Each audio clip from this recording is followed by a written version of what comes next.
Hello everyone, एक बार फिर से आप सभी का स्वागत है। यहाँ पर हमने फिर से एक्सरसाइज 8.1 मैथमेटिक्स क्लास 9th का हमने क्वेश्चन नंबर 2 को लिया है। जैसा कि आप क्वेश्चन को स्क्रीन में पढ़ रहे होंगे, यहाँ पर हमारे पास एक पैरेललोग्राम दिया हुआ है जिसका दोनों डायगोनल्स आपस में इक्वल है। तो आपको यहाँ पर सिद्ध करना है या प्रूव करना है कि ये पैरेललोग्राम एक रेक्टेंगल है। आइए यहाँ पर इसे सॉल्व करके समझने की कोशिश करते हैं। सपोज ये एक पैरेललोग्राम है, तो यहाँ पर हम एक ऐसे पैरेललोग्राम ड्रॉ कर देंगे। ये हमारा पैरेललोग्राम है। अब हम इसे नाम दे देंगे ए बी सी और ये हो गया डी। अब चूंकि इसके दोनों डायगोनल्स इक्वल है, ऐसा क्वेश्चन में हमारा मेंशन किया हुआ है, तो ये दो डायगोनल्स हम यहाँ पे ड्रॉ कर देंगे, ऐसे ये डायगोनल और दूसरा ये डायगोनल। अब आपको प्रूव करना है कि ये ए बी सी डी ये जो पैरेललोग्राम है ये एक रेक्टेंगल है। अब यहाँ पर देखिए, जो चीज भी इंफॉर्मेशन के तौर पर हमें यहाँ पर दिया हुआ है, सबसे पहले उसे हम लिस्ट आउट करते हैं, यानी लिस्ट बनाते हैं, ताकि इस क्वेश्चन को हल करने में हमें इजी महसूस हो।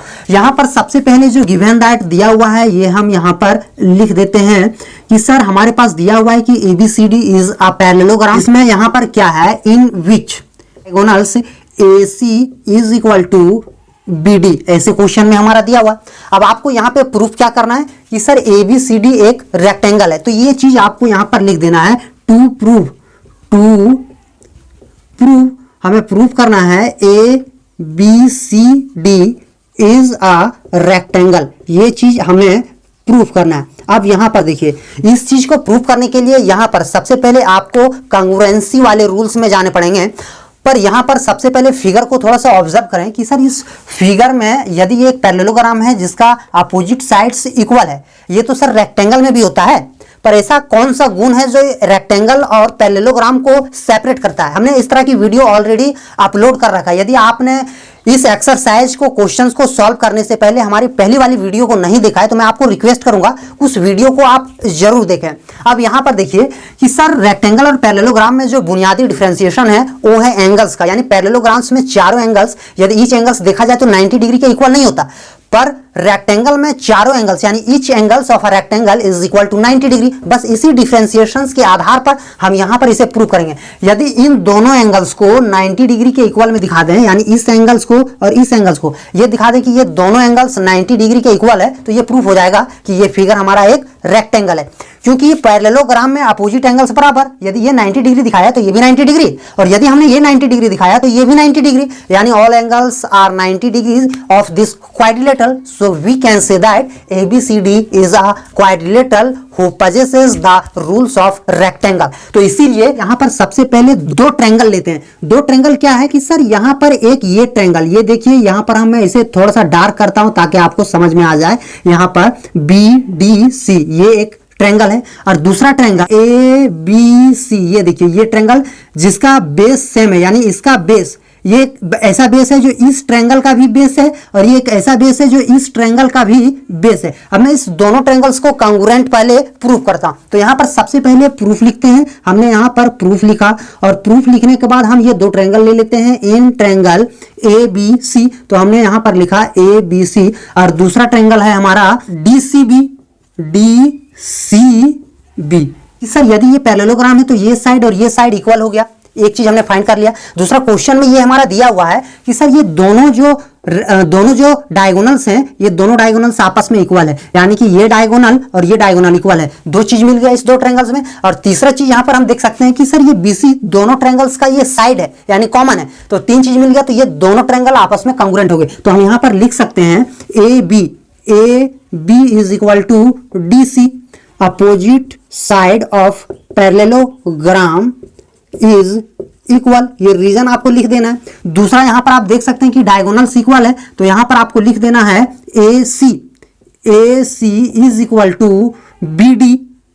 ये हमारा गिवन है, ये भी चीज भी आपको मेंशन कर देना है। तीसरा BC कॉमन है, तो आपको लिख देना है BC is equal to CB। ये हमारा कॉमन है, तो यहाँ पर लिख देना है कि सर ये दोनों फिगर के लिए कॉमन है। अब तीनों चीज मिल गया, तो इसीलिए हम बोल सकते हैं कि ट्रायंगल ABC कांग्रुएंट हो गया ट्रायंगल DCB का। यहाँ पर कारण लिख देना है साइड रूल से। अब जब ये दोनों ट्रायंगल कांग्रुएंट हो गया, तो हम क्या जानते हैं, कांग्रुएंसी में हमने कंग्रुएंसी में हमने ये सारे प्रॉपर्टी पढ़ रखा है कि जब दो फिगर कंग्रुएंट हो जाते हैं तो उसके कॉरस्पॉन्डिंग साइड्स और कॉरस्पॉन्डिंग एंगल्स आपस में इक्वल हो जाते हैं। तो यहाँ पर ये एंगल और ये एंगल, ये दोनों ट्रायंगल्स के लिए कॉरस्पॉन्डिंग एंगल्स हैं जो आपस में इक्वल हो गए। तो इसीलिए हम बोल सकते हैं angle B is equal to angle C। Reason यहां पर लिखना है CPCT। इस रूल से ये दोनों एंगल्स इक्वल हो गए। अब दोनों एंगल्स इक्वल हो गए, अब यहां पर आपको ध्यान देना है कि सर पैरेललोग्राम में हम जानते हैं कि ये पैरेलल है। सपोज मैं यहां पर ऐसे ड्रॉ करता हूं, ये दोनों पैरेलल है, अपोजिट साइड से दोनों पैरेलल, और इसे ट्रांसवर्सल मान लो ऐसे हमने ट्रांसवर्सल ड्रॉ कर दिया।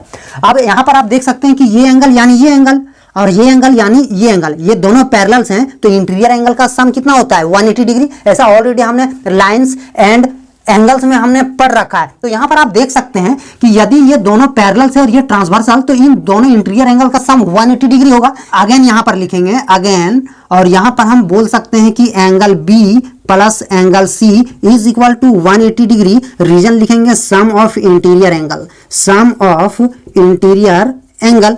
अब एंगल B और एंगल C दोनों इक्वल है, तो एंगल C के जगह में भी हमने एंगल B रखा इज इक्वल टू 180 डिग्री, और एंगल B यानी angle 2B is equal to 180 degree. इसीलिए angle B is equal to, इसे कट आउट करेंगे तो 90 डिग्री। अब यदि B और C बराबर है तो angle B is equal to angle C is equal to 90 degree. अब यहां पर आप देख सकते हैं कि एंगल B यदि 90 डिग्री तो एंगल D भी तो 90 डिग्री, क्योंकि पैरेललोग्राम का अपोजिट एंगल से बराबर होता है। और यदि एंगल C 90 डिग्री तो एंगल A भी तो 90 डिग्री, यानी all angles each 4 angles of this quadrilateral is equal to 90 degree. इसीलिए हम इसे रेक्टेंगल बोल सकते हैं। यहां पर फर्दर आप लिख सकते हैं कि इसीलिए यहां पर लिख सकते हो कि angle A is equal to angle B is equal to angle C is equal to angle D is equal to 90 degree. Hence यहां पर आप बोल सकते हो कि hence ABCD is a rectangle. इसीलिए ABCD एक रेक्टेंगल है। इसी चीज को हमें प्रूव करना था। Thank you.